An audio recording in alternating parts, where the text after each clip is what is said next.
नमस्ते, प्रणाम, हर हर महादेव। आज बहुत अच्छा महादेव ने जो प्रश्न किया है इन संसार के बड़े बड़े दिग्गज कथावाचों से और उन शंकराचार्य से जो कहते हैं कि मैं स्वयं शंकर का रूप हूँ। इस संसार में कोई तो प्राणी ऐसा हो, शंकर भगवान ने विष का प्याला पिया था और जो अपने आप को कहते हैं कि मैं शिव का अवतार हूँ, उनके सामने जरा 20 ग्राम विष का प्याला रखा जाए, यदि वो उसको पी जाते हैं और जिंदा रह जाते हैं, तभी मैं मानूंगा कि ये शिव के अवतार हैं।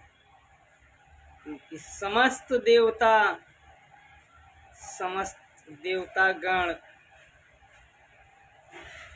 समुद्र मंथन से जब विष उत्पन्न हुआ तो शिव के चरणों में चले गए। जब हनुमान जी ने अपना तपोबल दिखाया तो संजीवनी बूटी उठाकर ला दिया था। जब उन्होंने अपना भक्ति प्रदान किया तो सीना चीर के दिखा दिया था। देख लो, मेरे हृदय में भी श्री राजा रामचंद्र बसे हैं, माँ जानकी बसी हैं। आज मैं धीरेन्द्र शास्त्री से कहना चाहता हूँ कि क्यों चंद पैसों के लिए लोगों को मूर्ख बना रहे हो मेरे भाई, और आपके मुंह से ये शब्द अच्छा नहीं लगता कि जितने सनातनीय हैं उनमें से जो दोगले सनातनीय हैं, तो मैं आपसे कहना चाहता हूँ कि इन शक्तियों को मत ललकारिए, क्योंकि शिव सब में विराजमान है। उतना ही आप भवंडल बनाइए कि जितना ये भूमि माता सहन कर सके।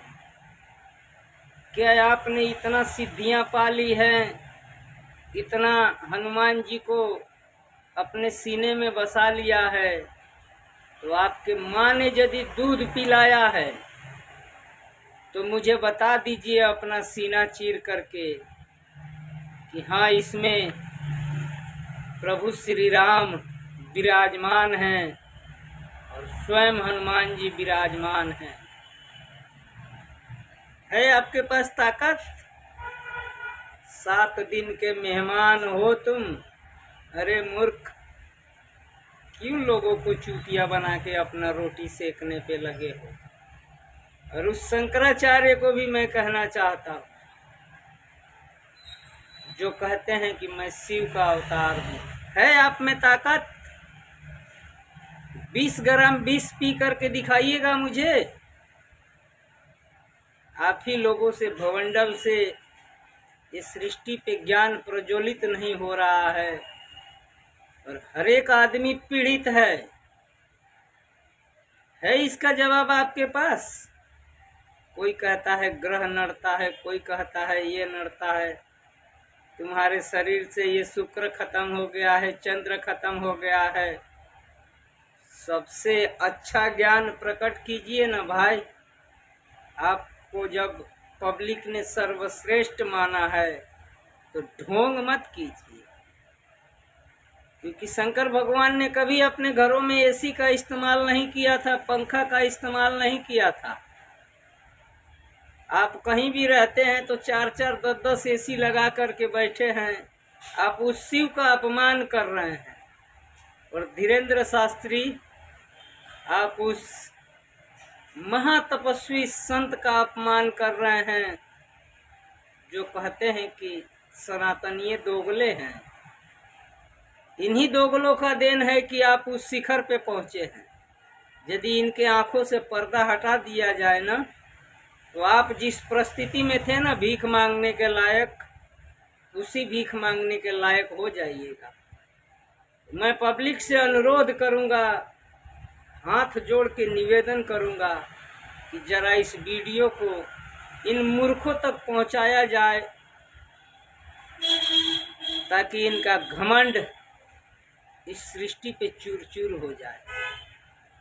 क्योंकि शिव को अपमान करने वाले इतने दंड के भागी हो जाते हैं ना, क्योंकि रुद्र अवतार है, रुद्र अवतार है हनुमान जी। उनको अपमान करने वाले ना, धीरेन्द्र शास्त्री, आपके जीवन में ऐसा दुख प्रकट होगा ना कि कटोरा लेकर के भीख मांगिएगा तो नहीं मिलेगा। ये एक तुलसीदास गोस्वामी परिवार से बोल रहा है, क्योंकि ग्रंथों का रचयिता है। आप लिखा हुआ पढ़ रहे हैं ना, आइए मेरे पास, मैं आपको लिख करके पढ़ाता हूँ कि सनातन का धर्म क्या है।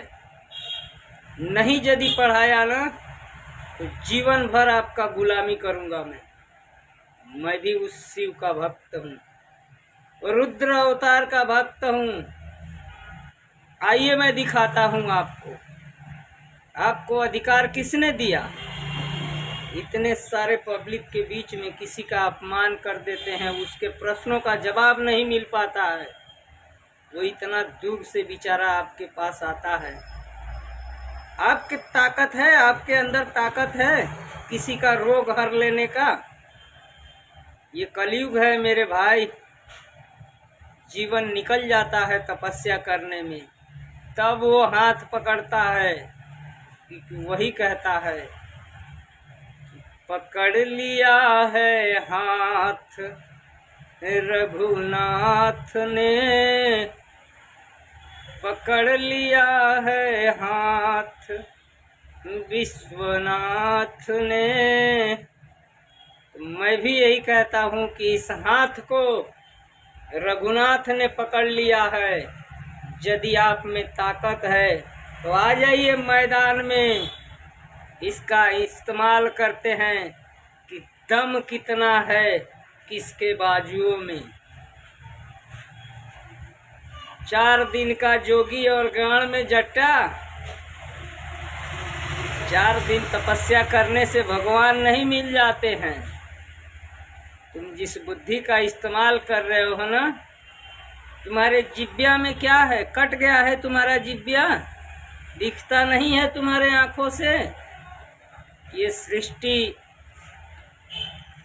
बैताल रूप धारण कर रही है। जगत गुरु आपको नहीं दिख रहा है कि ये सृष्टि बैताल रूप धारण कर रही है। नदियों का पानी सूखता चला जा रहा है, पेड़ पौधे वृक्ष कटते चले जा रहे हैं। यदि अच्छा कर्म करना है ना तो 5-5 लाख पेड़ लगाओ इस सृष्टि पे। बड़े बड़े धर्म के गाथा बने हो ना, 5-5 लाख पेड़ लगा कर दिखाओ जरा।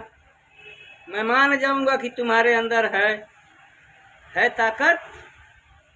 5-5 लाख पेड़ लगाओ इस सृष्टि पे तो मैं जान जाऊं। आज जिस पब्लिक के दान देने से तुम्हारा रोजी रोजगार रोटी चल रहा है ना, वो पब्लिक यदि तुम्हें दान देना बंद कर देगा ना, उस दिन तुम कटोरा लेके रोड पे फिरोगे। राम नाम का जाप भी नहीं मिलेगा तुम्हें करने के लिए, क्योंकि राम नाम ही सत्य है और सत्य सनातन धर्म है और सत्य ही शिव है। जिस दिन निकल गया ना, उस दिन तुम्हारा सब क्रोध मोह माया जप तप पूरा बल खाक में मिल जाएगा और वही खाक शिव भस्म रमा लेंगे। तो धीरेन्द्र शास्त्री समझ जाओ, नहीं भगवान जब दंड देता है ना तो रोटी के लिए फाफा पड़ने लगोगे। जो तुम्हारी पोजीशन थी ना, उसी पोजीशन में आ जाओगे। तो सुन लो, मैं तुम्हें ज्ञान का परिभाषा बताता हूँ। घमंड मत करना कभी अपने बल पे, क्योंकि वही दाता है, वही विधाता है, वही इस संसार को चला रहा है। आज वही मुसीबत में खड़ा है, क्योंकि जनसंख्या दिन प्रतिदिन बढ़ती जा रही है और वो अपमान हो रहा है ना, क्योंकि अब उससे सहा नहीं जा रहा है। वो कहता है कि मैं भस्म कर दूंगा इस सृष्टि को। थोड़े ही दिन बचे हैं, खाली 2 साल ही बचे हैं, तो तीसरा साल में तो ऐसा भस्म होगा ना। है तुम्हारे पास ताकत तो मेरे प्रश्न का जवाब दे दो। ललकार रहा हूं तुमको मैं, धिक्कार रहा हूं ऐसे विश्व गुरु पे जिसने सनातन का धर्म नहीं सिखाया। अपने धर्म सीख लेने से जानते हो कि पूरे सृष्टि को धर्म सिखा दूंगा मैं। पाखंड करना बंद कर दो। यदि पूरा देश का पब्लिक पाखंड करने पे उतर जाएगा ना, तो कोई किसी को मानेगा नहीं, क्योंकि अपमान हो रहा है सनातन धर्म का। जरा अपने हृदय पे हाथ रख के सोचना कभी इस शब्द को, तब तुम्हें ज्ञान मिलेगा।